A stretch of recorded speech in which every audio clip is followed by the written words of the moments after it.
Like a number of institutions, classical music has been under recent pressure to diversify its ranks.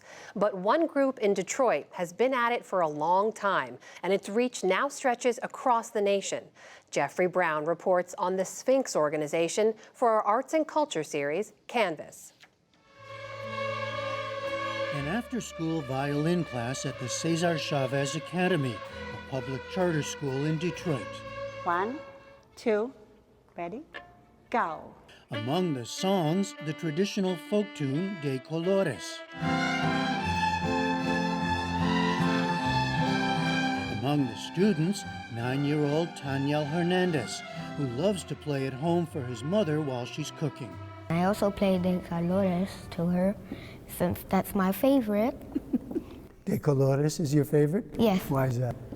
Because it's a little bit challenging, but I still can do it. That he can do it, playing with other children on the violin,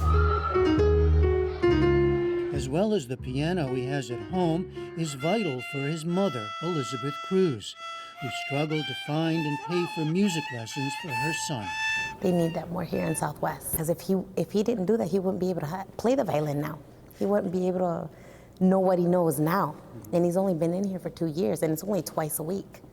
You know, so, oh yeah, it's definitely, we need that. Yeah. The kids need it, you know. The class is part of the Overture program run by the Sphinx organization, founded 25 years ago by Aaron Dworkin to diversify the world of classical music. When we were looking at the idea of founding Sphinx and beginning this work in this field, which didn't really exist, it was how can we bring about systemic impact? How can we change the way that our orchestras are comprised? And of course, most importantly, how can we make sure that high-level, high-quality music instruction is happening at all of our schools and not just those with the most resources?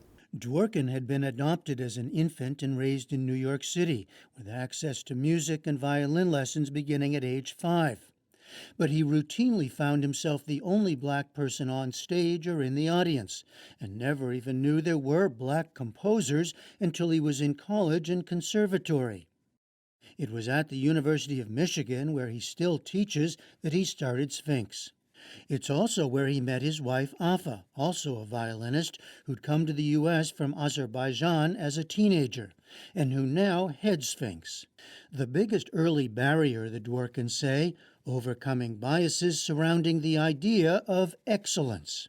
It was presumed that if we're talking about inclusivity, if we're talking about representation and diversity, there should be this presumed compromise relative to artistic integrity. You mean the quality would go down?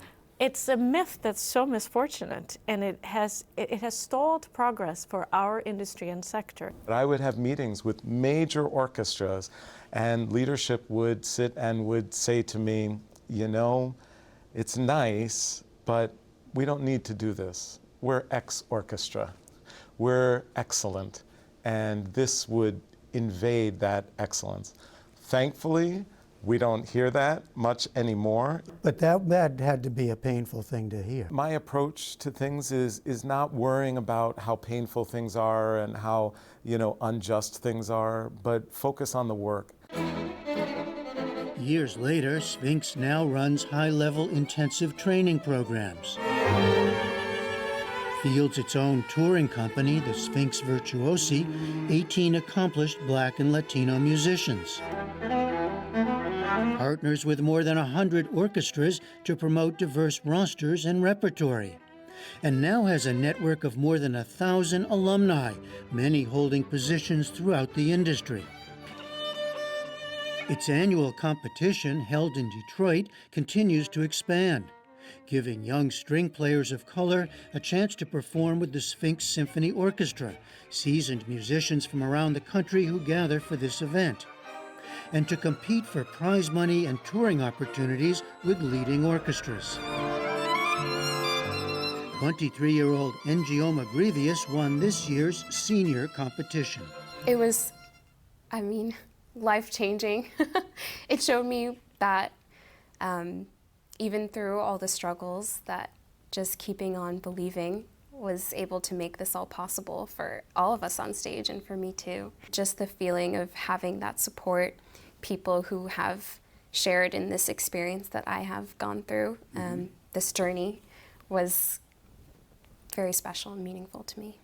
Grevious began playing the violin at age 4 and credits Boston-based Project STEP, another organization seeking to diversify classical music, with helping her with lessons, mentoring, and financial support.